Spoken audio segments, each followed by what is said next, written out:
Welcome to JK Tells a Story, where real-life dramas unfold. Sit back and enjoy today's tale. I knocked firmly on the door of the apartment on the 4th floor. Daniel Matthews, this is your wife, the woman you've been with for the last 25 years.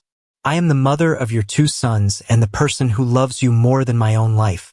I have always loved you and always will, but I have a story to tell you, and it involves me and someone else.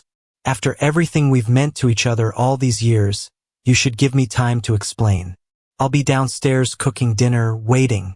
You can eat and then listen to my story, I said through the tightly closed door. About an hour later, he came down for dinner. I had prepared expensive steaks and opened a nice bottle of Cabernet. We ate and then I started. I spoke from the bottom of my heart. I didn't lie or hide. Hiding the truth from Dan was over. I met a wonderful person who was there for me when I needed help. First, he helped me emotionally when I was in a terrible situation, and then he took care of me and our children when I was left alone. I began. I sat there saying nothing as Melissa told me the whole story, how after the birth of our 2nd son, she became emotionally distant, how she met Nathan and how he awakened her creatively.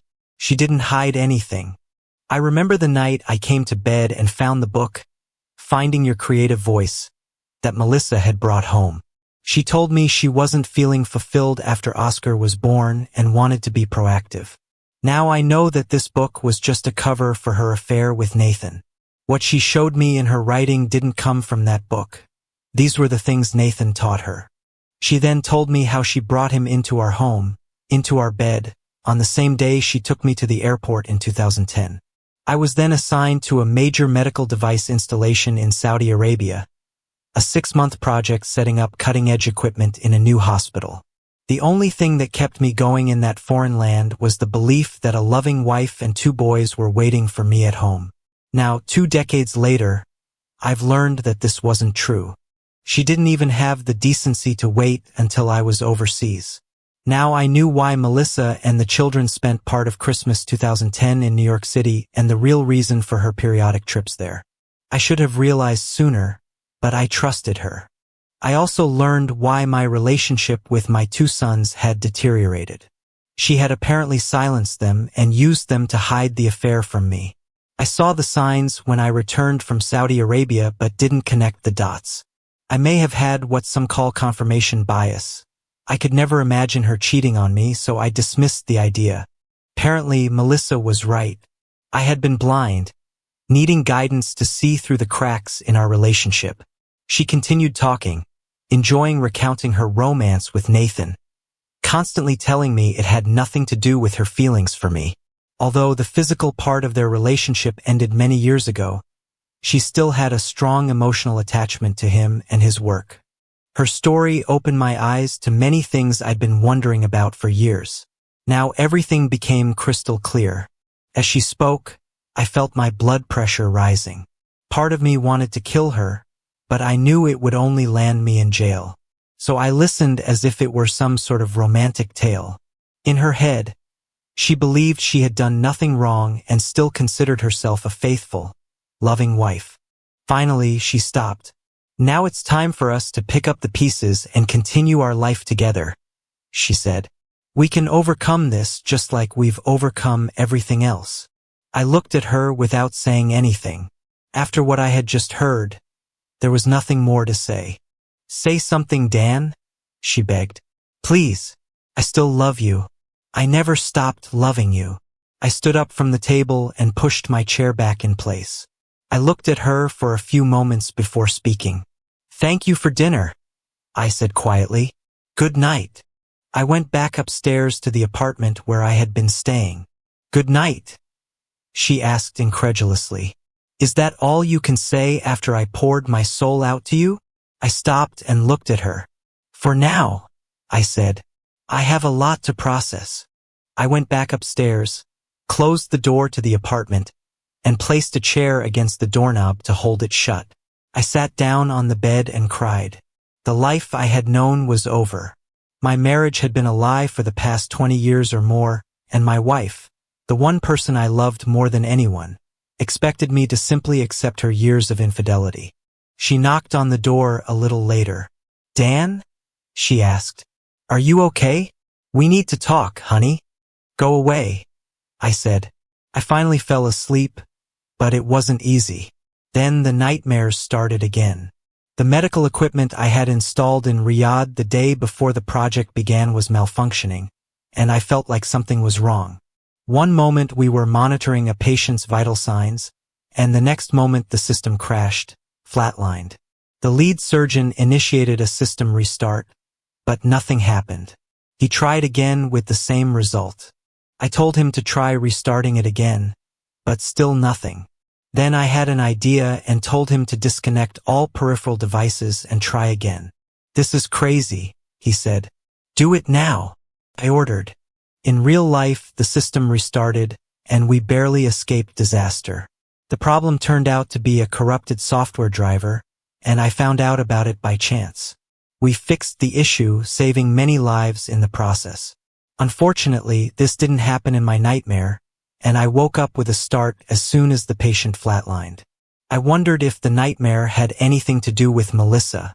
The next day, I woke up early and went to work without speaking to Melissa. I was part of a team working on a new cardiac monitoring system for hospitals. Meditech, the company where I worked, received an annual grant to develop next-generation medical devices for integration into some of the new hospitals being built around the world. If successful, the new system could, in theory, predict cardiac events before they happened. Lisa, one of my assistants, pulled me aside during lunch and started talking to me. Okay, Dan, she said. Spit it out. What's going on with you? I don't know what you're talking about, I replied. Nonsense, Dan, she said decisively. I've worked with you for too long.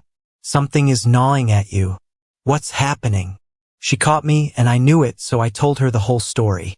Oh my God, she said when I finished.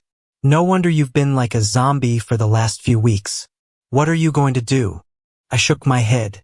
I don't know, I said.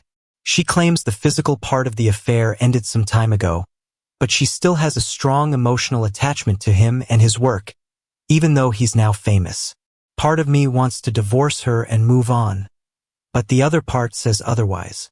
I still love her despite everything. Damn, I hate this.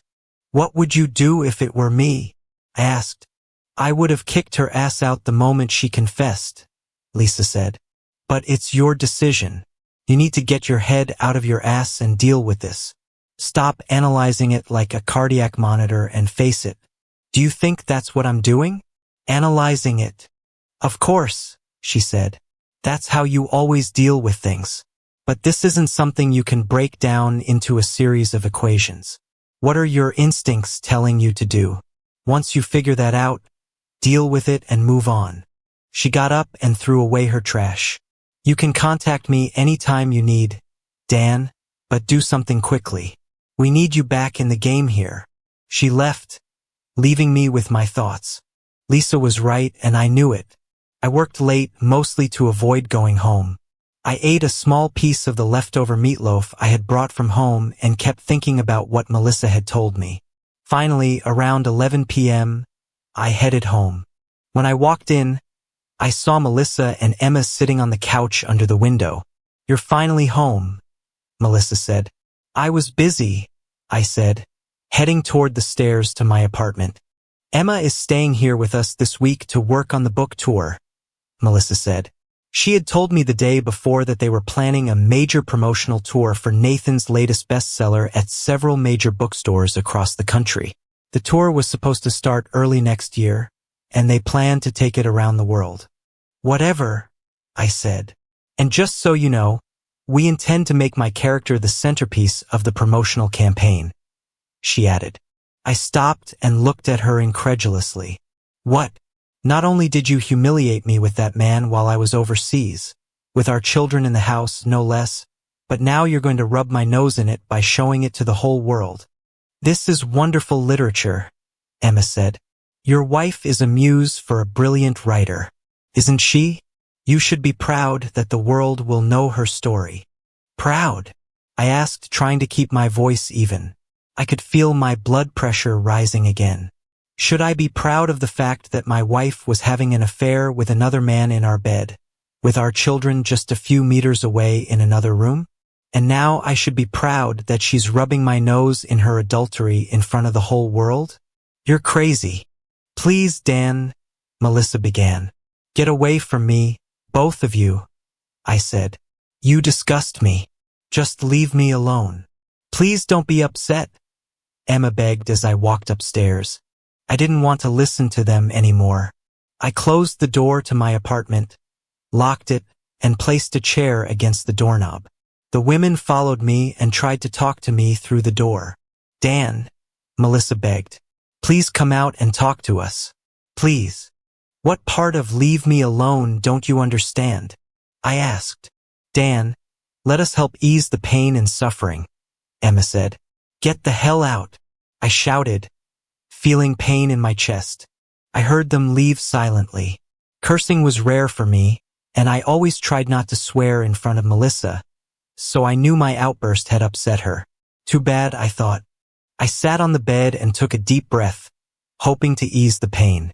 After a few minutes, the physical pain subsided a little, but the emotional pain was still there. I lay down on the bed, still in my clothes, and thought about my options. Divorce was my first option, although it was something I didn't want to think about. I knew that Massachusetts was a no-fault state, and I also knew that marital assets would be divided equally. I decided that if it came down to it, I would give Melissa the house since it meant nothing to me anymore after what she did with Nathan in our bedroom while I was abroad. All the years of work I put into renovating this place were in vain, gone. But I had to make Melissa understand what she did to me. In her head, she felt completely justified and showed no guilt for cheating with Nathan. Then it dawned on me. I still had all of Nathan's books in the bookcase downstairs. He had sent signed first editions of every novel he'd written, each one featuring characters based on Melissa. I found them still neatly arranged on the shelf. I pulled them out one by one, examining the inscriptions. To Melissa, my eternal muse, read one. For the woman who gives my characters life, read another. I sat down and thought about my next move. For a moment, I actually considered shooting myself in the head. In my mind, I was already a dead man walking, thanks to Melissa. I dismissed the thought because I had always considered suicide to be a cowardly act. I could, of course, shoot Melissa, but that would only put me behind bars, and I didn't want to end up as someone's punching bag in prison. Then it hit me, the books. The same ones Melissa and Emma loved so much. Novels written by that idiot who seduced Melissa with his smooth, literary ways. Melissa had wisely displayed them prominently in our living room, but they were still there, mocking me. Now she was going to make me a laughingstock in front of the whole world with these books that immortalized her betrayal. These would be my target. I gathered the books and listened to make sure the two women were asleep. Hearing nothing, I quietly went downstairs and headed to the fireplace in the front room. I tossed in the first book and turned on the gas. The pages immediately caught fire, and I stood back to admire my work. One by one, I added the rest of Nathan's books to the flames, watching as the words that immortalized my wife's betrayal turned to ash. I took off my wedding ring and threw it into the flames, but it bounced off the brick and landed somewhere in the living room. I didn't care. I turned to the women who had followed me downstairs, now sobbing inconsolably, but their cries didn't reach my ears. I wanted to say, "Now you know how I feel," but I didn't have time to finish the thought. My vision blurred, and pain shot through my left arm. I felt nauseous and struggled to breathe, falling to the floor.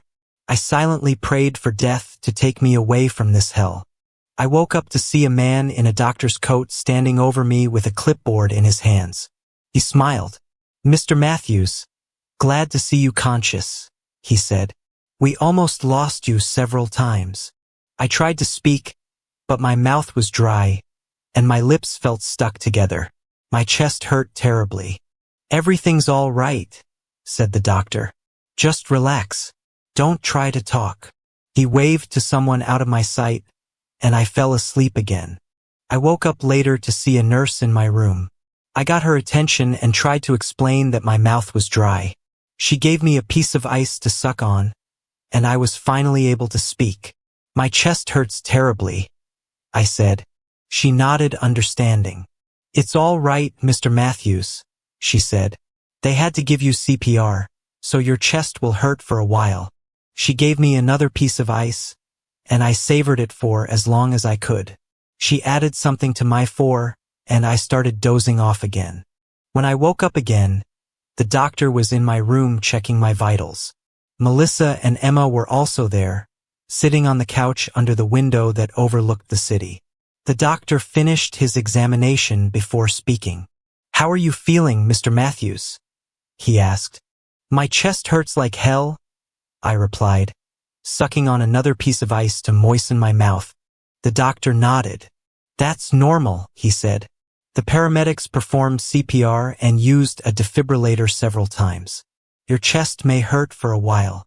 He checked my blood pressure and pulse before sitting down next to me. "How are you doing, really?" he asked. "What do you have in mind?" I asked. "Well, for starters, we didn't find any signs of blockage," he said. "But we did notice that your heart has changed shape." He placed the X-ray on the viewing screen in the room and then placed another next to it. Pointing to the second image, he continued, "This is an X-ray of a normal heart, and this is yours," he added, gesturing to the first one. I had to admit they looked completely different. Mine resembled a kind of vessel lying on its side, with one side seemingly sticking out. "I've read about it, and to be honest, I've only seen it in a couple of other patients," he said. "This is called Takotsubo cardiomyopathy, or weakening of the main chamber of the heart, which usually occurs as a result of severe emotional or physical stress. It's also known as broken heart syndrome. Tell me, Mr. Matthews, has anything extremely stressful happened in your life recently? Perhaps the loss of a loved one?" Melissa started crying when the doctor said this. He glanced at her for a moment, then looked back at me. "Perhaps we should invite one of our consultants to talk to you," he suggested. "Will he be okay, doctor?" Melissa asked through her tears. "With the right treatment, I think so, Mrs. Matthews," the doctor replied. "However, his recovery may take several months. We've put him on some medications, beta blockers and aspirin, and we'll see how he responds. We'll know more when the consultant talks to him. In the meantime, I suggest doing everything possible to reduce his stress levels." "Thank you, doctor," she said as he left the room. After he was gone, Melissa and Emma came to my bedside. I looked at Melissa before speaking. "Why?" I wheezed. "I already told you why. I fell in love with Nathan," she said. I shook my head and waved my hand dismissively. "No," I said. "Why did you let me live?" Her face turned pale. "You already killed me. You should have just let me die." Both women began to cry again. "Please just leave," I said. "You've hurt me enough." "Please don't say that, Dan," Melissa said through her tears. "Don't you know how much I love you? I'll die without you. I'll be back, Dan, and I promise I'll fix this. Please don't hate me." At that moment, a nurse entered the room accompanied by another woman in a medical gown. The nurse led Melissa and Emma out, closing the door behind them and leaving me alone with the other woman. She rolled a chair to my bedside and sat down. "My name is June, Mr. Matthews," she said. "Dr. June Carstairs. I've been asked to come and talk to you to find out what might be causing your heart problem. Do you mind if I record our conversation?" "Not at all," I replied. "Thank you," she said, starting the recording with an introduction. "Please tell me about yourself." I gave her a brief account of my life and my work at Meditech. "So stress is a normal part of your job," she said. "I understand. What about your home life?" I told her everything, how Emma came with the books and threw what was essentially a nuclear bomb into what I thought was a relatively good marriage. I also explained as best I could what Melissa had told me about her relationship with Nathan Barnes. She listened calmly, taking notes and occasionally asking clarifying questions. I also shared how Melissa planned to rub my nose in her affair with the book tour, which led to the book burning incident. So that's what triggered it? She asked. I nodded. I see, she replied, asking a few more questions and writing down my answers. I'll need to speak with your wife before I make my report with recommendations to Dr. Allen, she added. In the meantime, you need to rest. If you feel the need to talk, just call one of the nurses. Okay? I nodded again. Thank you, I said, feeling exhausted. I fell asleep after she left. The next day, Dr. Allen said that I could be transferred from intensive care to a private ward. The nurses and aides did their thing, and soon I was lying in a real bed in a small but cozy room. It was nice to be out of the ICU, and I was finally able to relax. I didn't see Melissa or Emma that day, but Lisa and some other colleagues from Meditech came to visit. Lisa brought me a paper airplane, thinking it would cheer me up. I smiled at the gesture even though I've always hated airplanes. Well, I told myself it's the thought that counts. After eating a black bean burger, the hospital insisted I strictly follow their cardiac diet. I watched some silent TV and dozed off. Melissa's thoughts were a blur as 3 days had already passed since Dan's heart attack. Emma and I had just fallen asleep when we heard the first crash downstairs. The security system didn't work, so I feared Dan had decided to kill himself. I heard more noise as it continued. What is Dan doing? I asked myself. Emma and I ran downstairs and saw him by the bookcase. He was tearing the books from the shelves and throwing them to the floor. We both screamed for him to stop, but he ignored us and continued, holding our ears as he yelled. We watched as he systematically destroyed Nathan's novels, one by one. When he had cleared the entire shelf, he gathered the books and ran into the front room. We followed him, begging him to stop, but he seemed possessed. We watched in horror as he threw the books into the fireplace and turned it on. We cried inconsolably as the beautiful novels Nathan had written, with characters inspired by me, turned to ashes. Dan then took off his wedding ring and hurled it into the fireplace. I saw it bounce off the brickwork and land somewhere in the living room. I made a mental note of where it fell so I could find it later. He turned towards us, looking like he was about to say something, but then he collapsed unconscious. I quickly grabbed my phone to dial 911 while Emma tried to turn off the fireplace, but it was too late. The books were completely destroyed. The paramedics arrived swiftly, and we watched as they performed CPR and loaded him onto a stretcher. They told me which hospital they were taking him to, and then they left.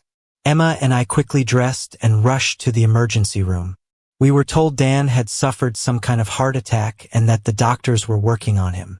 We waited for what felt like an eternity until the doctor came out to speak with us. Mrs. Matthews? He asked. I nodded, and he led me to a small room near the waiting area. Your husband has cardiomyopathy. We almost lost him several times, but we were able to revive him. He's been transferred to the cardiac intensive care unit. Once his condition stabilizes, the nurse will call you. Will he be okay? I asked. We're doing everything we can for him, the doctor said. I sat down and cried. Had I really done this to him? Had I pushed him too hard, expecting him to accept more than he could handle? I had never seen Dan act aggressively before, and I certainly hadn't thought he was capable of something like destroying Nathan's books. Emma held me silently, offering support. Several hours passed before a nurse came out and escorted us to the intensive care unit. As I looked at everyone around me, I felt like they all knew my betrayal had put Dan in the hospital. Nobody said anything, but their accusatory glances burned my soul. I almost lost my composure when I saw him for the first time. He looked 10 years older, his eyes sunken, his skin a sickly gray tin. We sat by his side, watching the monitors, hoping for some sign that he was still with us. Nurses came in periodically to check his vital signs and adjust his medications. We dozed off a few times, and one of the nurses suggested we leave and come back in a few hours, but I refused. I wasn't going to leave my husband when he needed me most. Not again. Emma and I took turns, one of us sleeping while the other kept watch. We stayed there for about 30 hours when Drive Allen came in with a nurse. He spoke with Dan briefly before putting a couple of x-rays on the screen. He explained that Dan had Takotsubo cardiomyopathy, a condition named after a pot Japanese fisherman used to catch octopuses. This condition is brought on by severe emotional tension or stress. I felt like I was dying when Dr. Allen asked if anything extremely stressful had happened recently. I burst into tears when he asked Dan if he had lost someone close to him. Yes, I thought, it's me. I did this to him. Emma held me while I cried. I asked the doctor if Dan would be okay, and he said that with proper treatment and stress reduction, Dan should recover, though it could take months. He also said he would bring in a consultant to talk to Dan. I thought this was a good idea. Maybe a counselor could help Dan overcome his feelings. I thanked the doctor. When he left, Emma and I went to Dan's side again. When I looked at his face, I saw a sadness I had never seen before. I was surprised when he asked me why. I thought he wanted to know why I fell in love with Nathan, but he shook his head and waved his hand. No, he said. Why did you let me live? I was shocked to my core. You already killed me. You should have just let me die, he said. We both started crying again. Please just go away, he said. You've hurt me enough. Please don't say that, Dan, I said through my tears. Don't you know how much I love you? I'll die without you. I'll be back, Dan, and I promise I'll fix this. Please don't hate me. I meant every word, but I wondered how I could possibly make it up to him. How could I make him understand how much I needed him? For the first time, I truly began to realize the devastation my affair with Nathan had caused, and I felt terrible. My God. I thought, I did this to him. The nurse returned with another woman in scrubs, and they escorted Emma and me out of the room, asking us to come back the next day. I was too shaken to drive, so Emma drove us home. We showered, ate, and collapsed into bed, both physically and emotionally exhausted. Emma was so sweet, so supportive. I truly felt blessed to have her in my life at that moment. We lay in each other's arms and fell asleep. I dreamed I was standing in a circle of light. I looked around but didn't see anyone. Then several large heads appeared in my field of vision. I recognized them from the photographs Dan had shown me. They were members of his family. I saw his father, his mother, and some other relatives. They all looked at me with anger and condemnation. His father's face spoke. You killed him, Melissa? It said that I shook my head. No, I said. You don't understand. What I had with Nathan was wonderful. No, said the father's face. You broke his heart. He loved you with all his being, and he trusted you. And what did you do? Please, I begged. I needed Nathan. You don't understand. I understand all too well, said the father's face. Your husband almost died in Saudi Arabia, but that wasn't enough for you, was it? You schemed, you cheated, and you deliberately shattered his heart. You brought this man into his house, into his bed. You turned his children against him. You destroyed everything he held dear. You killed him. No, I sobbed, crying. Please try to understand. You are guilty, the father's face declared, staring at me with fury. Guilty. The other faces echoed in unison. Guilty, guilty. I woke up terrified and saw Emma lying next to me, her eyes open. Shoo, she whispered, holding me tightly. It was just a nightmare. It wasn't real. Go back to sleep. She held me as I cried and eventually drifted back to sleep. But no matter what she or anyone else said, deep down in my heart, I knew those faces were right. I was guilty, and a good man had almost died because of me. The next morning, I got up, showered, dressed, and went downstairs. Emma was already awake, making breakfast. I poured myself a cup of coffee and ate absent-mindedly. We talked about the book tour, but my heart wasn't in it. All I could think about was the look on Dan's face the day before. All of Nathan's books are destroyed, Emma said. They were supposed to be the centerpiece of our tour. What will we do now? I don't know, I said, shaking my head. We'll figure something out. Fortunately, our conversation was interrupted by a phone call. It was Dr. June Carstairs, and she wanted to talk to me that morning about the events leading to Dan's heart attack.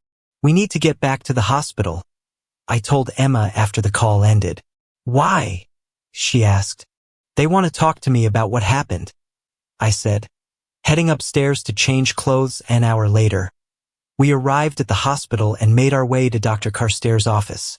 She asked to speak with me alone first, so Emma stayed in the waiting room. I want to discuss the events that led to your husband's incident, Dr. Carstairs said after closing the door. Do you mind if I record our interview? I shook my head, watching as she pulled out a digital recorder and took notes. When she was ready, she looked at me. Please, she said, start from the very beginning. I told her everything, just as I had told Dan the day before. How I met Nathan and how he awakened my creativity. I explained how I had brought Nathan into our house the day Dan went off to Saudi Arabia, leaving nothing hidden. I even told her about the events surrounding the books that Dan had destroyed and how I had periodically traveled to New York to see my lover. I also confessed how I had enlisted the children to help keep my affair with Nathan a secret from their father. Dr. Carstairs was very professional, taking notes as I spoke. She could have been a poker player. She showed no emotion, never indicating whether she approved or disapproved of my actions. She didn't say a word until I had finished. So, do you feel any remorse or guilt for your actions? She asked. First, no. I admitted. I am, a good wife and mother.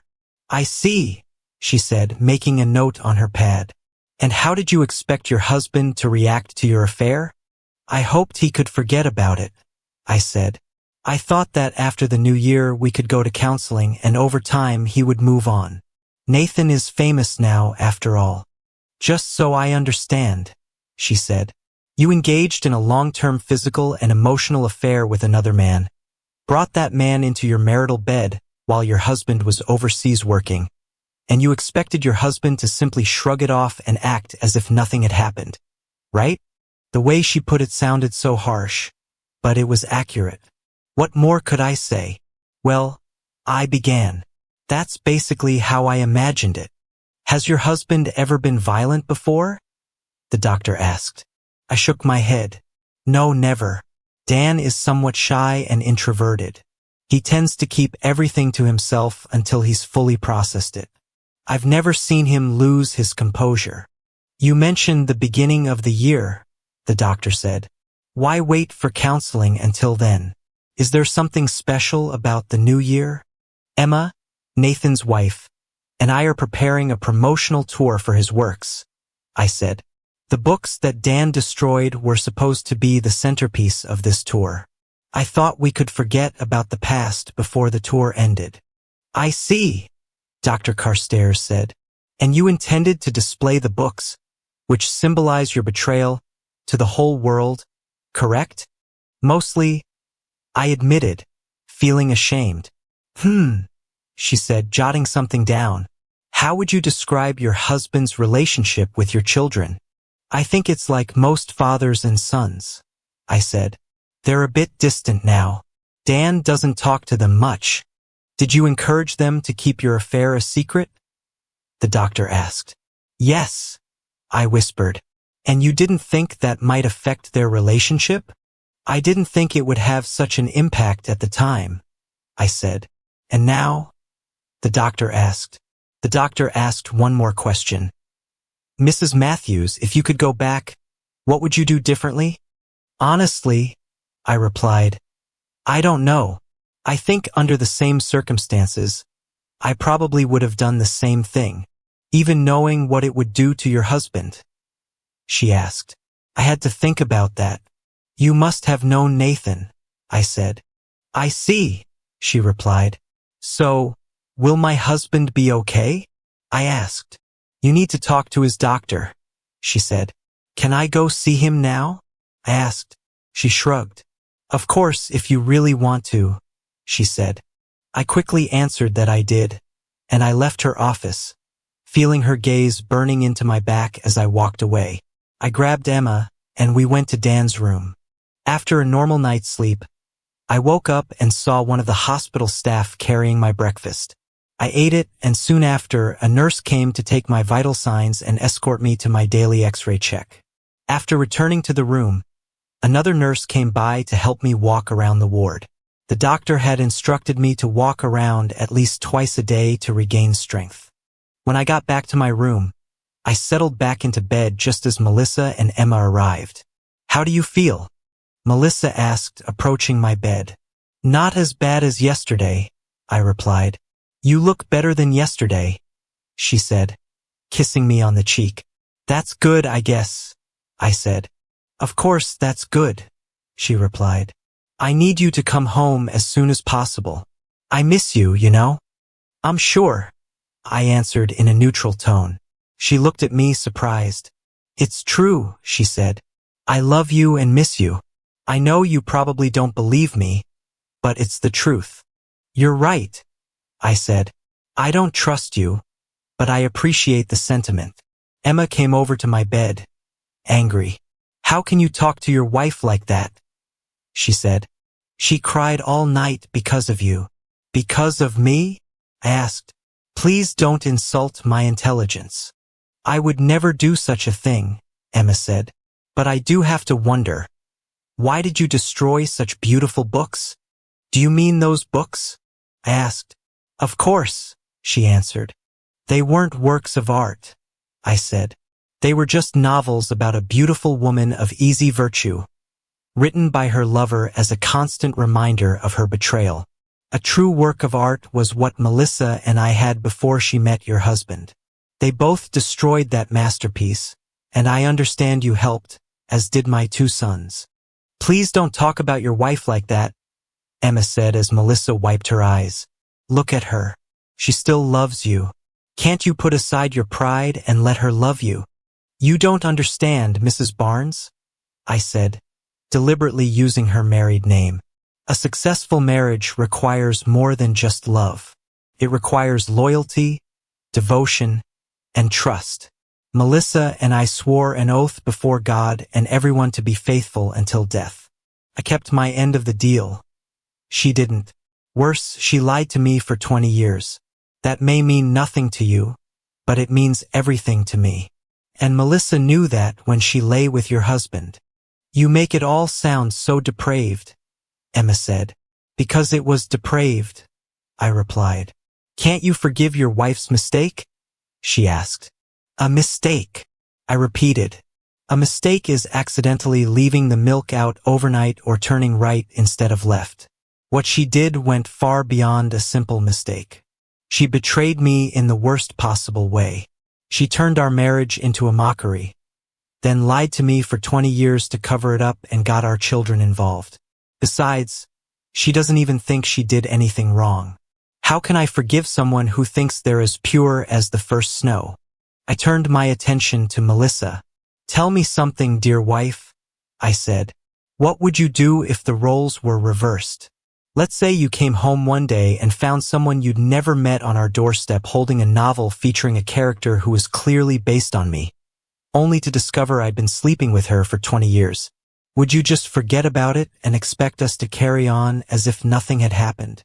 Honestly, Dan, she said, I don't think I could ever forgive you for that. But that's exactly what you want from me, I said. Let's move on. What if I told you that I wanted to display this novel to audiences around the world, to showcase the woman I cheated on you with? Would you accept that? No, of course not, she replied. And what if I involved the boys in this, asking them to keep the betrayal a secret from you? Would you agree with that? Hell no, she said. And finally, I continued. What if this woman's family came to you and tried to convince you that it was wonderful I'd found this amazing woman who helped me through a tough time, and told you to just suck it up and accept it? Could you do that? No, Dan, she replied quietly. I couldn't. But that's exactly what you expect from me, I said. So, to sum it up, there's one set of rules for you but a different set for me. Isn't that true? Please, Melissa, be honest with me if you can. Okay, Dan, Melissa said, her irritation showing. You've made your point. Is there any way for us to move forward at all? I honestly don't know, Melissa, I replied. Can you undo the last 20 years? Can you prove to me that I can trust or believe in you again? She didn't have time to answer the question because there was a knock on the door. Hello? A male voice called out. Can I come in? Come in, I said. Dr. James Peterson peered through the door before entering. The last time I saw him was in 2012 when our cardiac monitoring system was heading to major hospitals for trials. With him were two junior executives, VP Sarah Coleman and Director Michael Bennett. Something told me that these people were as medical as our house cat, but I didn't say anything. Long time no see, James, I said, shaking his hand. You look good. What brings you here? We stopped by to see how the project was going, and of course to check on your condition, he replied. How are you now? I've been better, I answered. By the way, let me introduce you to my wife, Melissa, and Emma Barnes. Everyone shook hands and chatted quietly while James entertained the women with stories from my time at Meditech. Although I enjoyed the visit, I suspected there was an ulterior motive. I appreciate your visit, James, I said, but I have a feeling something else is going on. There is a problem, actually, Professor, Director Bennett said, glancing at the two women in the room. Could you please explain? I asked. Of course, Director Bennett replied. We've become aware of a potential security issue that could jeopardize the project. She turned to Melissa. For example, your wife had a long-term affair with a public figure who has a reputation as something of a Lothario. She then looked at Emma before continuing. And, by the way, he was married to a woman with connections to a competing medical technology firm. This is the kind of scandal a rival company could use to gain access to proprietary information on a project like yours. Melissa and Emma lowered their heads. You're not hinting. I began, but James raised his hand. Nobody's hinting, Dan, he said. I know you. I know what kind of person you are, but it's the type of thing that gets people talking. Next thing you know, the FDA is calling for investigations and, well, you know what could happen next. Normally, we would have suspended the project until a full risk assessment was completed, VP Coleman added, which, of course, would include a full psychological examination of the team leader who just suffered a serious medical incident related to his marriage. I knew what that meant. But that could take months, I said, looking at James. I know, he replied. That's the other reason we came today. We stopped by the research facility to check things out, and as far as the board is concerned, you and your team met your contract goals ahead of schedule and within budget. Don't worry, you and your team will be paid in full. Consider it an early Christmas gift. I understood what it meant. The project was no longer in my hands. It would be completed by corporate engineers. Lisa, the rest of the team, and I were officially out of work. Another casualty of Melissa's betrayal. I see, I said. I suppose you'll need my laptop and access card? Yes, that's true, James replied. You can pick them up at home anytime, I said. Melissa knows where I keep my laptop bag. James looked at Melissa. We'll be home later this afternoon, she said. You can come by anytime. Thank you, Mrs. Matthews. I appreciate it. James turned to me. Dan, you did a great job as always. I'm sure we'll be in touch again soon. Get well. Okay? I'll be fine, James. Thanks. They left after shaking hands and saying their goodbyes. I waited until the door closed before speaking. Well, Melissa, I said, is there anything else you want to ruin? Dan, I'm so sorry, she said. I had no idea something like this could happen. I hope you understand that if it had been anyone other than James, this incident could have turned into a major scandal, I said. A lot of people have lost their jobs because of this. Melissa looked like she was about to say something, but there was another knock on the door. For a moment, the old men at work song, "Who Can It Be Now?" popped into my head. Doctor Allen peered through the door before entering. "How are you feeling today, Mr. Matthews?" he asked. "Better than yesterday, doctor." "Thank you," I said. "Good," he replied. "I just wanted to let you know that your tests show improvement, and if everything continues to go well, we'll discharge you in a day or two." "So he'll be coming home?" Melissa asked. "I'm afraid not," Dr. Allen replied. "I've reviewed Dr. Carstairs' report and agree with her assessment that Mr. Matthews needs rehabilitation in a stress-free environment. Everything has already been arranged. We're just waiting for a room to become available." "How long will that take?" Melissa asked. "It's hard to say," Dr. Allen replied. "At least a month, but it all depends on how his body responds to therapy. The most important part of his recovery is keeping his stress levels low. I hope you understand." "I understand," she said quietly. Dr. Allen said his goodbyes and left. Melissa came up to me.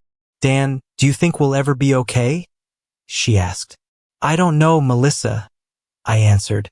"There's too much damage, and I keep wondering what's going to happen next." "You'd be a fool to reject your wife's love," Emma started to say, but Melissa raised her hand to stop her.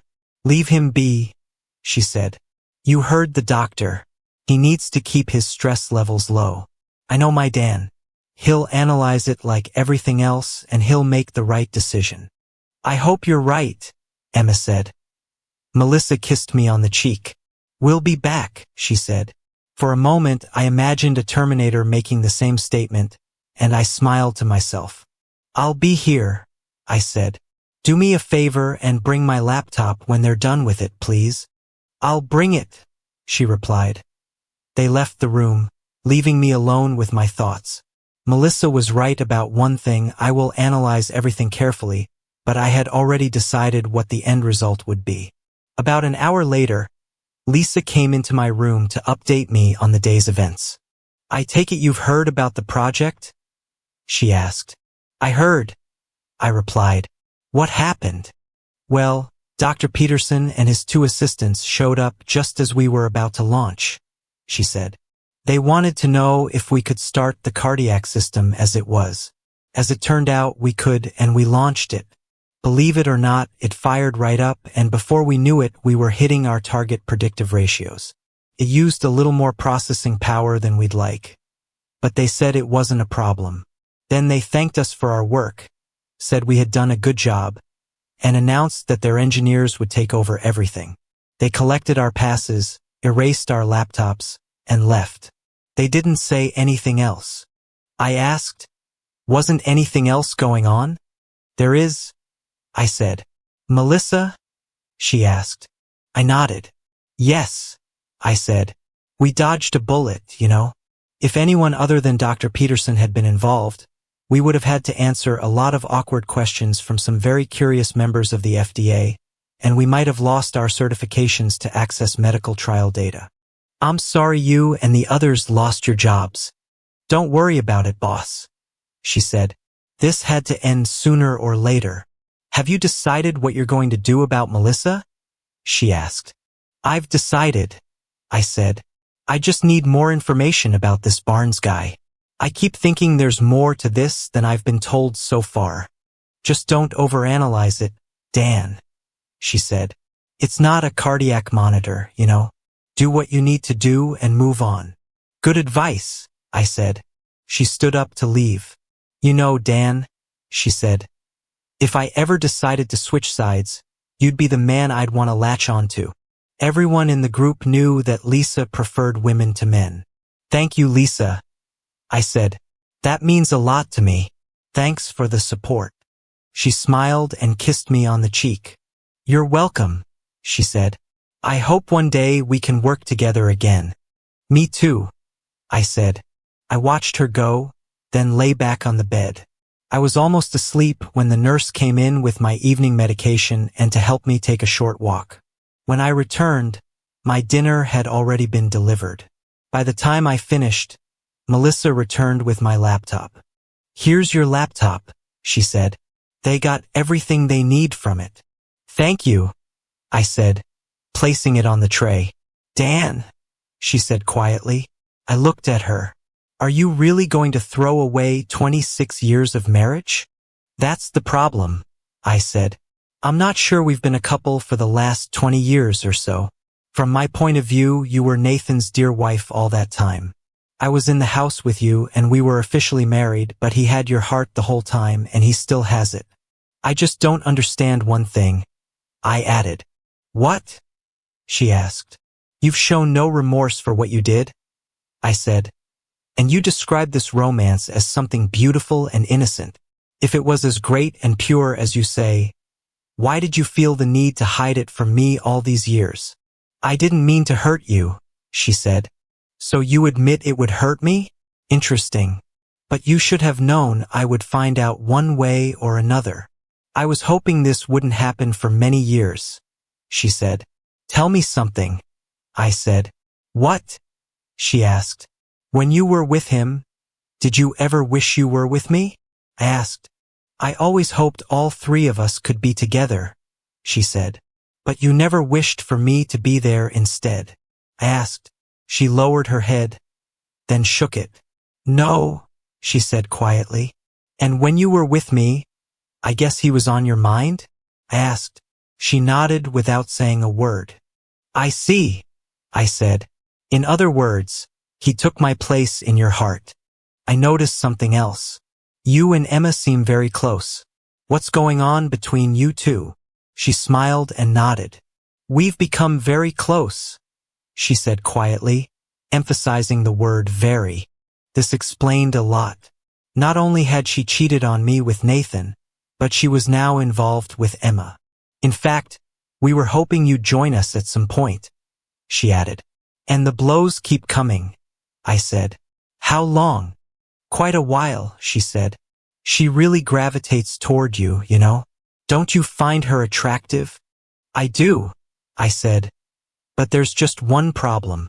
I lifted my hand, showing the imprint of my missing wedding ring.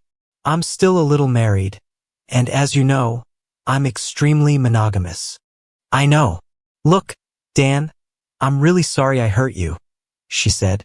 "I never wanted this." I nodded. "I'm starting to get tired," I said. She took the hint and stood up to leave. "Please believe me when I say I love you," she said, kissing my cheek. I nodded again without saying a word. She left the room, wiping her eyes. The next day, I was transferred to the rehabilitation department of the hospital. My new room was much larger than the one I had before and came with more amenities. For starters, the bed was bigger and more comfortable. There was a small refrigerator and a huge TV mounted on the wall. The facility also had excellent Wi-Fi, so I could use my laptop. I was put on a strict diet and exercise routine designed to restore my body. When I wasn't training, walking, or consulting, I was on my laptop researching Nathan Barnes.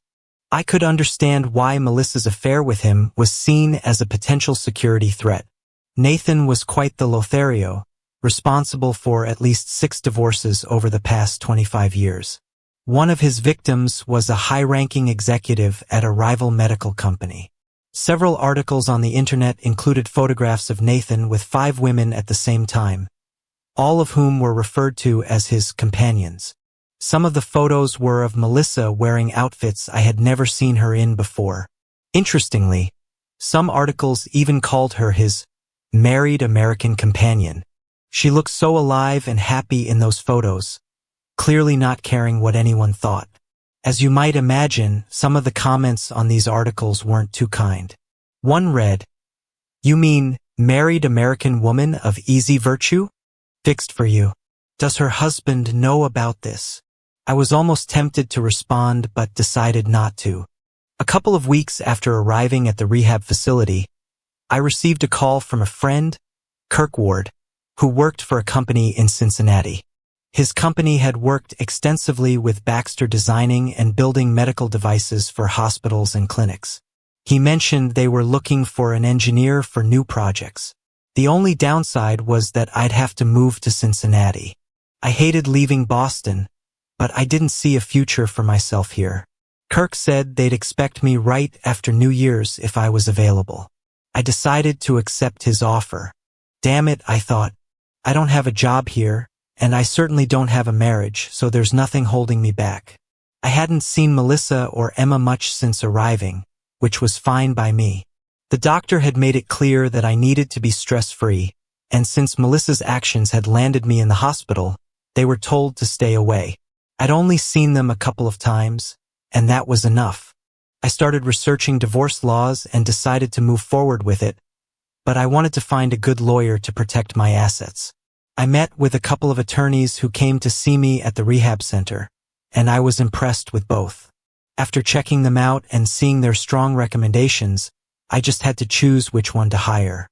At the end of September, Melissa and Emma came to visit me and told me that Emma's family, along with Melissa's extended family, would be coming in October to celebrate Thanksgiving. "We'd like you to come and be with us," Melissa said. "For what?" I asked. "This is your family, not mine. The boys will be there too." Melissa added that I hadn't seen my sons in a while, so I told her I'd talk to the staff and see if it could be arranged. "We can come get you if you want," Melissa offered. I shook my head. "No, I'll take a taxi if I go." "When will it be?" I asked. "The second Monday in October," Melissa said. "We'll have turkey and stuffing and everything. Don't you want a good turkey dinner?" It sounded tempting, but I had another idea. "Sounds good," I said. "Dinner will be at 6:30, so we'll be waiting for you," she said. After they left, I spoke with the doctor responsible for my rehabilitation and received permission to attend, provided I returned that evening. I then called the lawyer I had chosen for my divorce and told him about it. "Do you want her served at 6:30 p.m. on the second Monday in October, Dan?" my lawyer asked. "Exactly," I said. "We can arrange that," he said. "Just curious. Why a particular date and time?" I explained, and he chuckled a little. "Revenge, huh?" he asked. "Understandable. Consider it done." I thanked him and ended the call. When the date arrived, I took a taxi and went to the house. I no longer considered it my home. In my mind, it was Melissa's. I rang the doorbell and a puzzled Melissa answered. "Why are you ringing the doorbell?" she asked. "This is still your home." "I didn't mean to be rude," I said. She took me inside and introduced me to everyone.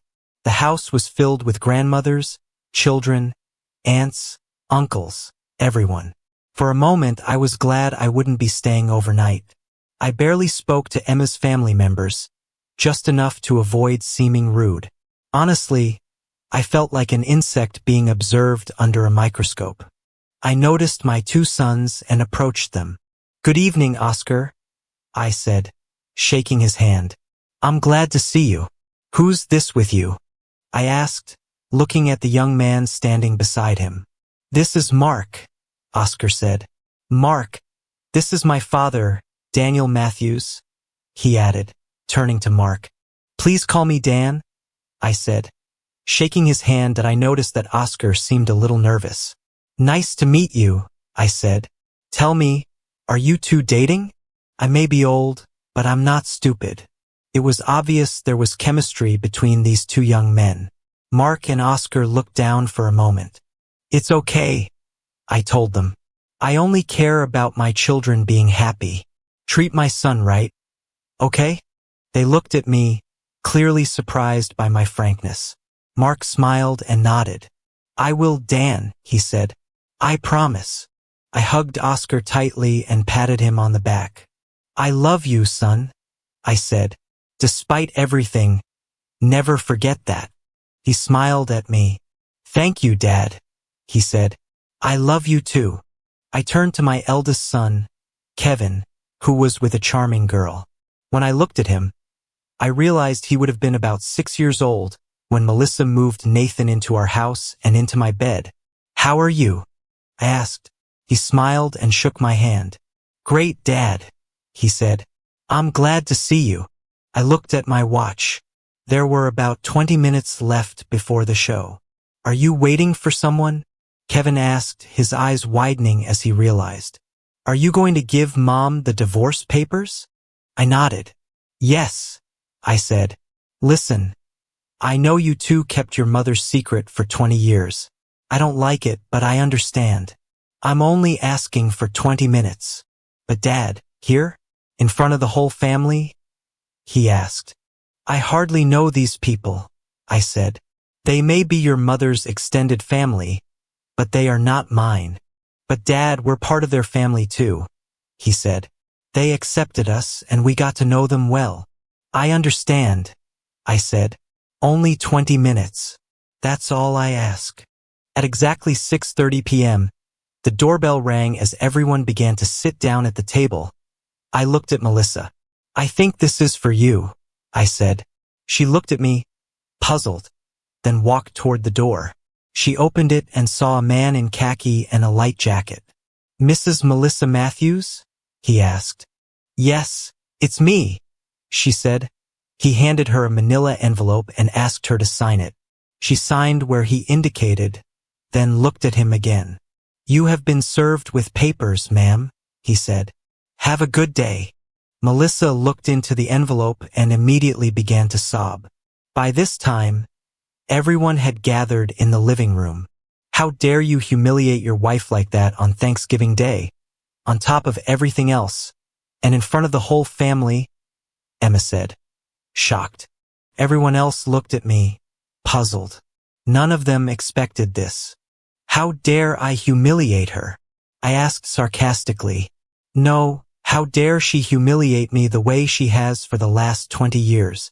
Do you think this is humiliation? Try walking in my shoes for the last few weeks. What about the humiliation of learning that my wife of over 2 decades had slept with another man and his wife? What about the humiliation they were planning by exposing her betrayal to the whole world? I stopped to catch my breath as I felt my blood pressure begin to rise.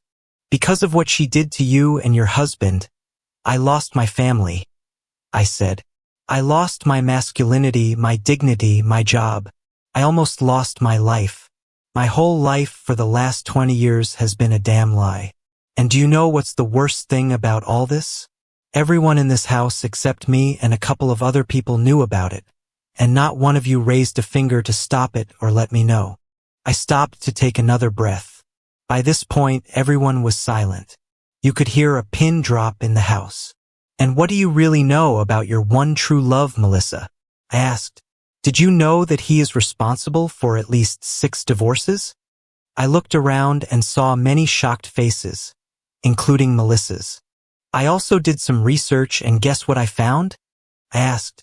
The internet is full of articles about Nathan, several of which refer to you as his married American companion.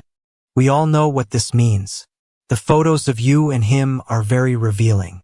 I don't think I've ever seen you so happy with me. I took a couple more breaths to control my blood pressure. I made the divorce easy, I said to Melissa. I filed for divorce due to irreconcilable differences, not adultery. I think I was more than fair. I'll leave you half of what we have in the bank. You keep your pension and I will keep mine. The house is paid off, so it's yours to keep. All I want are my things and personal belongings. The rest is yours. I accepted a job offer in Cincinnati and will be moving there after completing my rehab. I suggest you find a lawyer to review the documents and then sign them. My lawyer's number is on the document card. Don't fight me on this or things will get really ugly. I'll go back to the rehab center myself. You're stupid, said Emma's 81-year-old mother. You have 2 women here who love you with all their hearts. Can't you put your pride aside and let them love you? Love me? Melissa literally broke my heart. Is this what you do to the one you love? Like I told Emma, a good marriage requires more than love. It requires respect, commitment, and trust. Melissa showed me none of these qualities with her betrayal, and I refused to be a willing cuckold. By this point, everyone had lowered their eyes, ashamed. I decided I'd said enough, so I grabbed the truck keys that were hanging by the door and turned, preparing to leave. By the way, happy Thanksgiving, I said before walking out. I got into the truck and took a few deep breaths before starting the engine. Once I was sure I was good to go, I looked at the house one last time. "Goodbye, old friend," I said before driving away. This house had been my home for over 20 years and was the only home Melissa and I had ever owned. We bought it at the beginning and spent a lot of time, effort, and money bringing it to its current state. I would miss it, but not the bad memories it now contained. I returned to the rehab center and lay in bed, tears streaming down my cheeks. I wiped my face and vowed never to cry for Melissa again. This chapter of my life was now over. The next day, after breakfast, I noticed several text messages on my phone. 2 of them were from my sons, condemning me for the way I had humiliated their mother. It was a pity, I thought. They were aware of her infidelity from the very beginning. I understood that they were keeping her secret out of loyalty and a desire to please their mother. But at that moment, I was not very happy with them. Melissa sent me a text asking me to call off the divorce. This won't happen, I thought. I answered with a firm no. When I returned from morning therapy, I saw a young couple standing at the door of my room. "Good morning," said the young woman. "I don't know if you remember me from yesterday, but I'm Simone, and this is my husband, George." I vaguely remembered them from the previous day. "Can we come in and talk?" she asked. "Sure, why not?" I said. "Sorry, but yesterday was a bit of a crazy day. If I'm not mistaken, you were Emma's daughter, right?" "Yes," she said. "It was a bit of a crazy day. I was 13 years old when I first met Aunt Melissa and your 2 sons. When she and my mom went back to Boston, I asked Mom if they were cheating on each other. She said yes and that you knew about it and approved of it. I didn't quite believe it then, but I didn't say anything. Now I understand that you didn't know." "No," I said. "I trusted her all these years and never thought she would do something like this. I found out when your mother brought those books into the house after your father became famous." "It's terrible," she said. "I'm so sorry for you. I'm really sorry." "What's done is done," I said. "I'm sorry I ruined your Thanksgiving dinner." "No, it's okay," she said. "I knew a little beforehand. Aunt Melissa had set up a seat for you, and the empty chair was at the table. You were right about most of what you said. We all knew, and none of us did anything to stop it. But not everyone approved of it." "About what?" I asked. "Oh, don't get me wrong," she said. "I love my dad. I still do, but I know he was what you would call a Lothario. He took what he wanted when he wanted. He loved my mother, and she loved him, so they stayed together. And yes, she also had lovers. I didn't approve of this, but there was nothing I could do. George went through something similar, and I saw how much pain it caused him. It took him a long time to recover from that. At least I didn't end up in the hospital," George said. I smiled at this. "Is it true that her infidelity landed you in the hospital?" Simone asked. I nodded. "Yes," I said. "It even has a fancy name. It's very similar to a heart attack. That's why I'm here." "I'm so sorry," she said, placing her hand on my arm. I saw that she was sincerely sympathetic. "It's okay," I said. "They are putting me back together. When they're done, I'll go to Cincinnati." "You did the right thing by divorcing your wife," George said, "and I applaud you for destroying those books. But at some point, you will have to forgive your wife so you can move on. Trust me on this." "Thank you," I said. "I'm not ready to do that yet." "Maybe after the divorce is finalized," Simone said. "Melissa still doesn't think she did anything wrong," I said. "Maybe she'll change her mind," Simone said. "Perhaps," I said. "But I'm not going to stand by and wait for it." We talked for another half-hour before they got up to leave. "Please accept our invitation to visit us in New York someday," Simone said.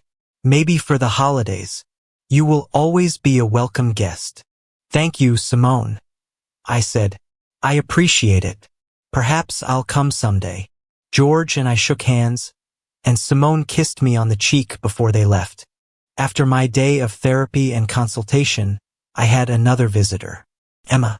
She didn't look too pleased. Please, Emma, I said.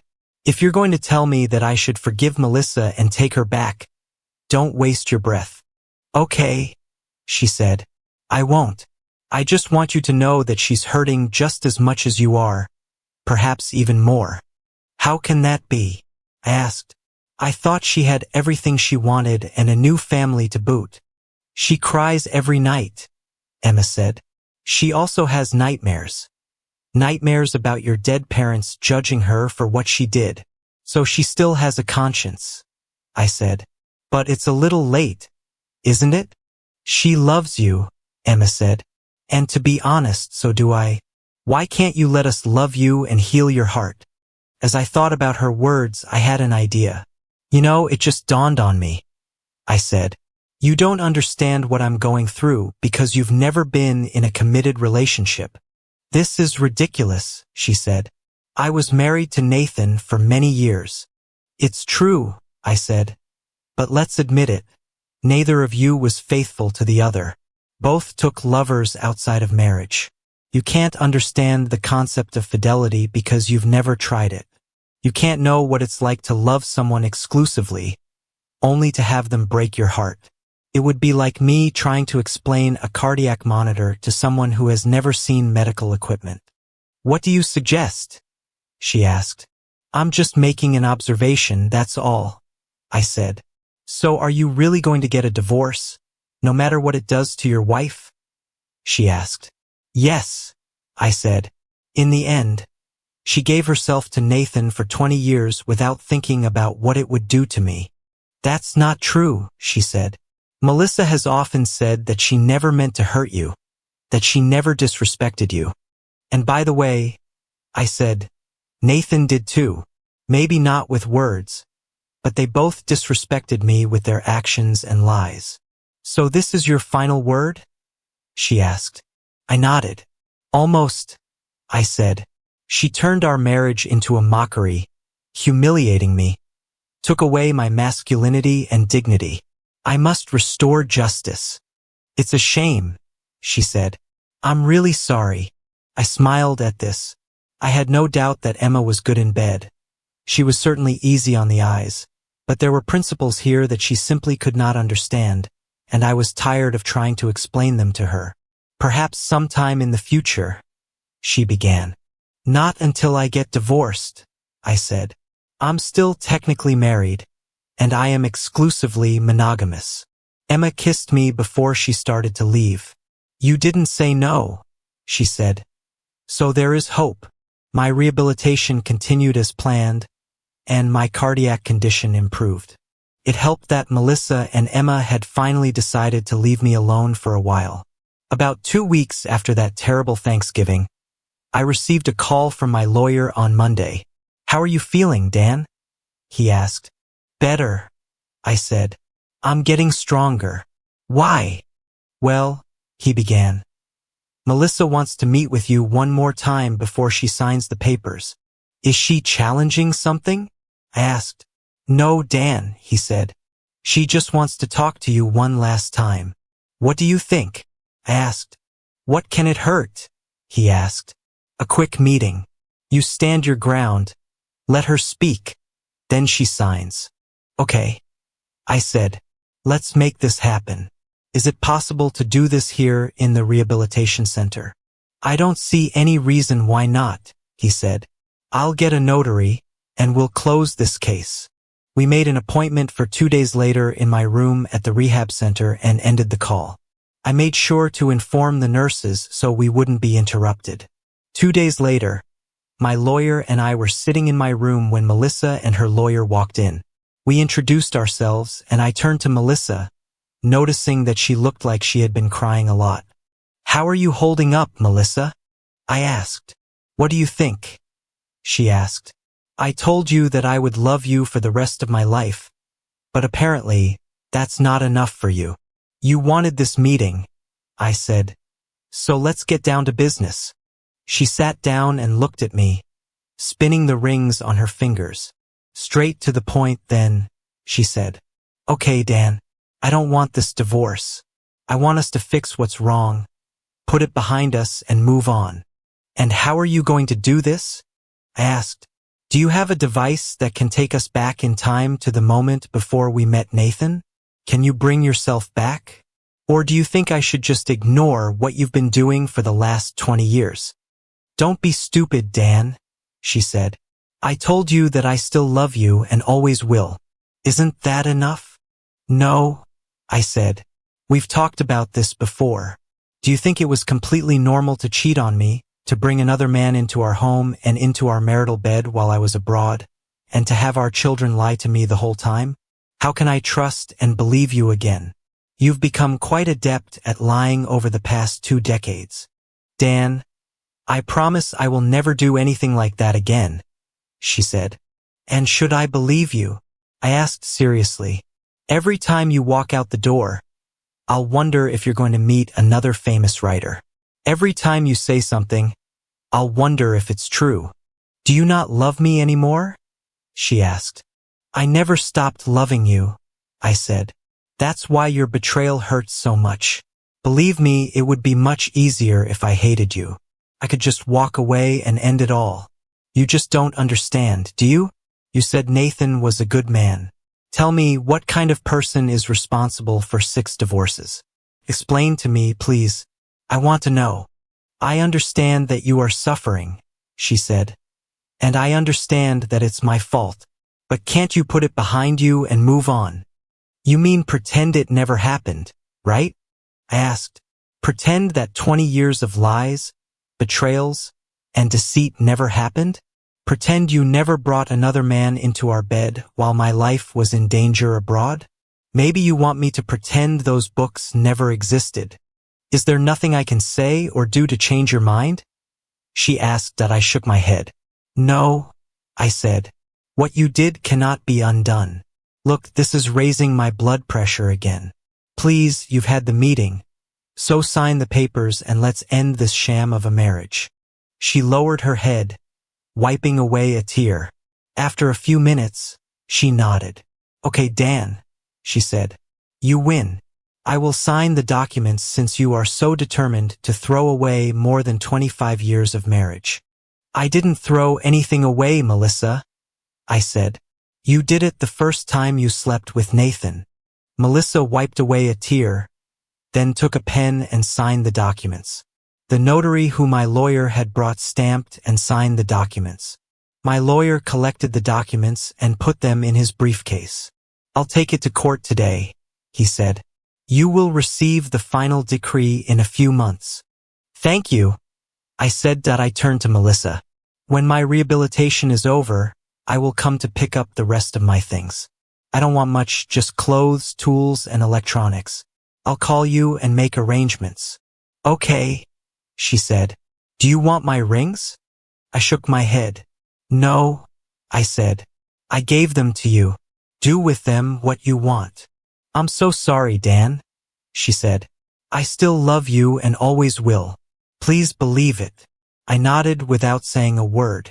She left the room in tears. I signed documents giving my lawyer power of attorney to manage the bank accounts and other legal documents relating to the house. After about 3 weeks, I was discharged from rehab. By then, my lawyer had given me a check for half of our bank accounts. The doctors and counselors gave me my instructions, which basically boiled down to eat healthy, exercise, and keep your stress levels low. I called Kirk to let him know that I would be in Cincinnati soon, and he gave me the address of the apartment the company had given me. After calling Melissa, I got in my truck, rented a small U-Haul trailer, and drove home. Melissa answered after I rang the doorbell and let me in. She looked like she had aged 10 years since I last saw her. I walked in to find that she and Emma had already packed my clothes and electronics. A large TV stood next to the boxes. I checked the boxes and found that everything was neatly folded and packed. They even gave me some dishes, pots, and pans for my new apartment, and Melissa packed some pictures of our kids. We wanted to make sure you had everything you needed for your new place, Melissa said. That I thanked her for this. I loaded everything up and was surprised when they handed me a chest of food and drinks. What is this for? I asked. I wanted you to have enough food for the trip, Melissa said, tears in her eyes. I put the chest down and opened my arms to hug her. She threw herself into my arms and held me tightly, sobbing.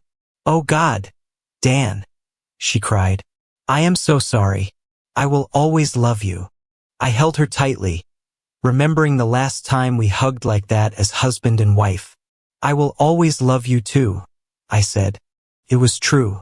Even though she had hurt me greatly, I knew that I would always have feelings for her. Emma came up to us and hugged us both, crying. We stayed like this for several minutes that I broke the hug and looked at them, tears threatening to fall from my face. "I'd better go," I said. "Okay, Dan," Melissa said. "Please let us know when you get there. And remember that we love you." I smiled and nodded. "I'll call when I get there," I said. I left and saw them standing in the yard, waving as I drove away. I got to my new place in Cincinnati, unpacked, and returned the trailer. I called Melissa and gave her the new address. She ended the call by saying that they both loved me. I settled into my new apartment and looked around. I had always loved Boston, but I was beginning to fall in love with Cincinnati. Kirk, aware of my personal situation, invited me to spend Thanksgiving with his family, and I graciously accepted the invitation. Christmas was a few weeks away, and it was the holiday I knew I would dread. Christmas had always been a special time for our family, and it felt strange and lonely not having anyone to celebrate it with. I decided to volunteer at a local homeless shelter over the holidays, thinking it would help take my mind off the loneliness. While serving food and talking to homeless families, I remembered what my grandfather once said. I felt sorry for myself because I didn't have shoes. Then I met a man who had no legs. This certainly applied here. I was surprised when I received a Christmas card from my sons, but even more surprised when I received one from Melissa and Emma. It was captioned, "We both love you and miss you dearly." At first, I felt bad because I hadn't sent anything to anyone. I called my sons, who said Melissa and Emma were in New York. I called Simone and George and spoke to them, then spoke to Melissa and Emma. "We love you, Dan," they said when I ended the call. I threw myself into the work and found it very therapeutic. I would hear from Melissa periodically, and she would always end the call by saying she loved me. In mid-January, I was curious to know how their book tour went, so I did a search. The reviews I read were somewhat mixed, with most critics calling it boring. Something told me that Emma didn't like it too much. By the end of April, I received the final decree of divorce. "Congratulations," my lawyer wrote on the sticky note. "You are a free man." Yahoo! I thought sarcastically as I opened my beer. My life consisted of work and a one-room apartment. Despite Kirk's best efforts, I wasn't ready for dating or going out often. The calls from Melissa and Emma also stopped, which I really appreciated. One Thursday in mid-August, almost a year after Emma showed up on my doorstep with those books about Melissa, I received an excited call from Kevin. "Dad," he said, "you need to go back to Boston." "Why?" I asked. "What's happened?" "It's Mom, Dad," he said. "She's in the hospital, and the doctors don't think she'll make it until the weekend." "What?" I asked. "What happened?"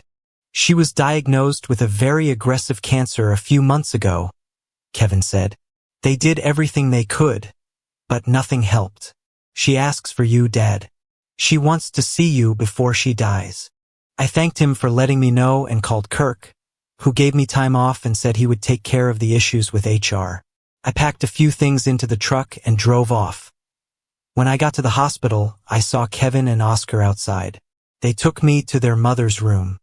"Thanks for coming, Dad," Oscar said. "Emma is with her, but she keeps asking for you." "You're welcome, son," I said. "What do the doctors say?" "They say she has maybe a couple of hours left. No more," Oscar said. "She's conscious now, but not for long." When we approached the room, I was shocked. The beautiful woman I saw just a year ago had disappeared. She looked tired and haggard. Her eyes were red and sunken. She had lost almost all her hair and wore a gray turban on her head. She looked up when I entered. "Dan?" she asked weakly.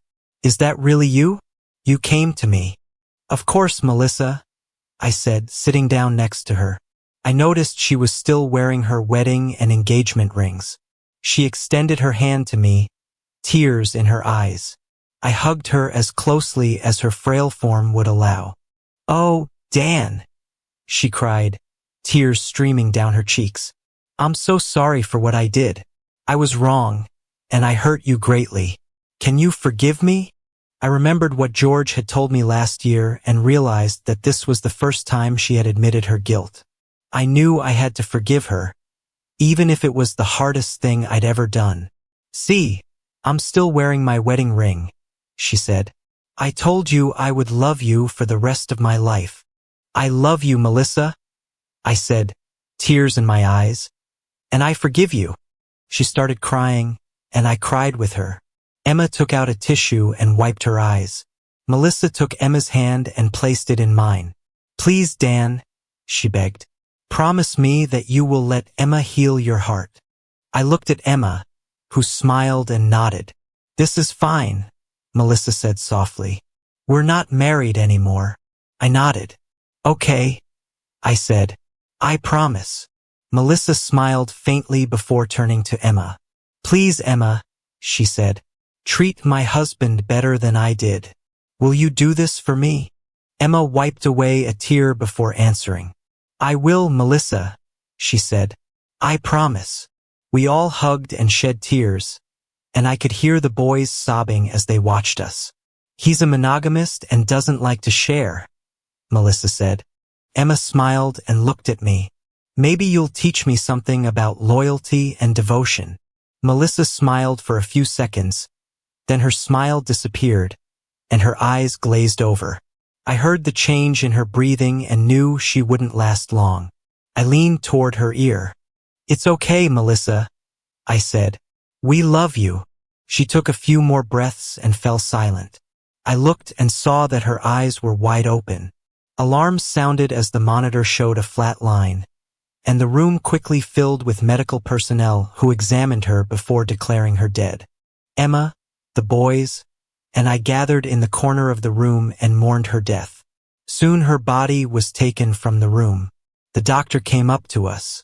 "I'm sorry for your loss," he said. "I understand that Mrs. Matthews wanted her body to be donated for cancer research. The hospital will arrange all the formalities for her transfer." We thanked him and left the room, still in shock. We returned to the house where Melissa and I had once lived and sat in the living room, drinking coffee. "I never thought I would return to this place again," I said. "What happened?" I asked.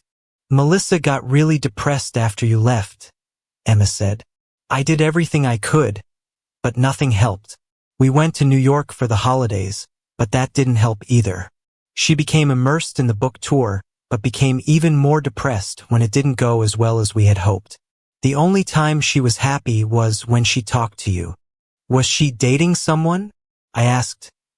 Emma shook her head. "No," she said. "She refused it, although I suggested it to her several times. About a month before the final divorce, she began to get sick. I suggested she go to the doctor, but she refused. She only went when she was too sick to work. By then, it was too late. She was diagnosed with very aggressive cancer. They tried chemotherapy and radiation, but it was too late." "Damn," I said. "She should have told me something." "There was nothing you could have done, Dan," Emma said. "They talked about surgery, but by then the cancer had spread throughout her body. The only thing they could do was minimize her pain." "What about donating her body for research?" I asked. "She made this decision when she realized she didn't have much time left," Kevin said. "She discussed it with us and said this is what she wanted to do. She didn't want her death to be a burden on the family and thought it might help someone in her situation. Do you agree with this?" I asked. They nodded. "This is what she wanted," Oscar said. "I support her decision." I nodded. "Is there anything else I should know?" I asked.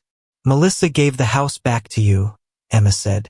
She also left everything to you in her will. To me? I asked. She nodded. Yes, Emma said. In her mind, you were still her husband, even after the divorce. She opened a drawer in the coffee table, took out an envelope, and handed it to me. She wrote this for you shortly before she went into the hospital for the last time. I opened the envelope and pulled out a paper with Melissa's handwritten note on it. My dear Dan, the letter began. If you are reading this, it means I am no longer here. I've had a lot of time to think about everything you said last year, and I've come to the conclusion that you were right and I was wrong about everything. First of all, I should never have opened up to Nathan the way I did. I should have trusted you first, not him, but I didn't. I still don't know why, and I could never find a way to explain it in a way that you would understand or accept. I should never have brought him into our home and into our marital bed. I now understand that this was completely unacceptable. I understand the consequences of what I did to you, including your relationship with our children. And yes, they are our children. I understand that I betrayed you and broke your heart. There are no words to fully express how sorry I am for everything I've done. I promised to love you until the end of my days, and I at least held that promise. I only hope that you can find forgiveness in your heart for everything I've done. I returned the house to you and decided to donate my body to medical science. I did this for 2 reasons. First of all, I don't want my death to be a burden to you. Secondly, my hope is that they can find a cure for this cancer so that no one else suffers like I have suffered these past few months.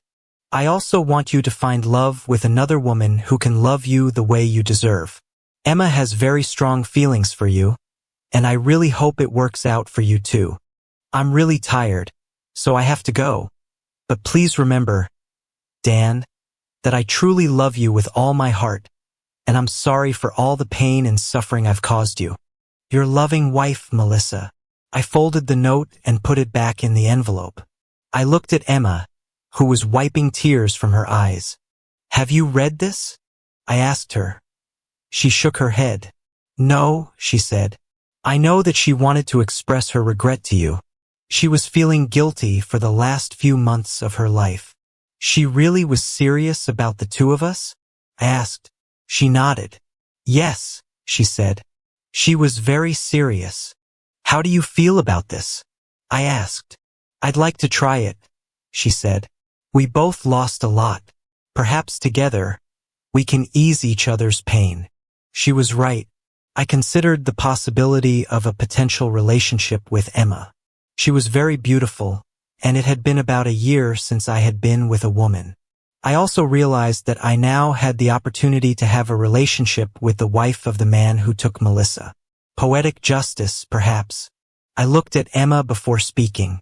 I have one question and one condition, I said. What is it? She asked. I am exclusively monogamous, I said. I had never been with a woman before Melissa, and I've never been with another woman since. I'm not inclined to share. Can you live with this? She smiled and nodded. Yes, she said. I can totally live with it. Melissa and I talked about this too. I promised that if we are together, I will remain faithful to you. Well then, I said, I have one condition. What is it? She asked. We replaced the bed in the master bedroom, I said. In March 2024, I just finished filling out my taxes for the year and took a closer look at my finances. The last 6.5 years had been quite exciting, to say the least. After explaining the situation, Kirk was able to arrange for me to work remotely 3 weeks a month from my home in Boston. I had to spend 1 week a month at the company headquarters to work with the designers on my team. Emma kept her promise and even lived with me in my studio apartment in Cincinnati during the weeks I was supposed to be there. After what I experienced with Melissa, I adopted the old rule, trust but verify. Emma understood my reasons and tried her best to gain my trust. Over the past few years, she has done much more than just love me to heal the pain of Melissa's betrayal. She has become my soulmate. Her family approved of our relationship and accepted me as Emma's companion. Even her children started calling me Papa Dan and considered my two sons to be their half-siblings. We spent many holidays in New York with our family, and they came to Boston to spend the holidays with us. They were smart enough not to mention the topic of Melissa and Nathan, at least in my presence. Emma not only taught me to love her, but also taught me enough literature to have an intelligent conversation. As I sat there looking at my finances, I remembered how I once told Melissa that I wanted to retire at 60 and take her on a cruise around the world. Looking at my portfolio, I realized that I could do this now. After some analysis, I realized that I had more than enough not only to enjoy this cruise but to live comfortably for the rest of my life. I just didn't have a wife to share it with, at least not yet. I took a small box lying on my table and wondered if I was doing the right thing. How will this affect my work? Will she accept my proposal? After a while, I realized that I was overanalyzing the situation and decided to let things slide. To hell with it, I thought. It's time to stop analyzing and start living. I put the box in my pocket and grabbed a bucket with a bottle of champagne that I had bought earlier and 2 glasses. It's showtime, I said to myself as I walked up the stairs. Emma's squeal of delight when I offered her the ring was music to my ears. Thank you for your viewing. See you next time. If you enjoyed this, subscribe to JK Tells a Story for more tales.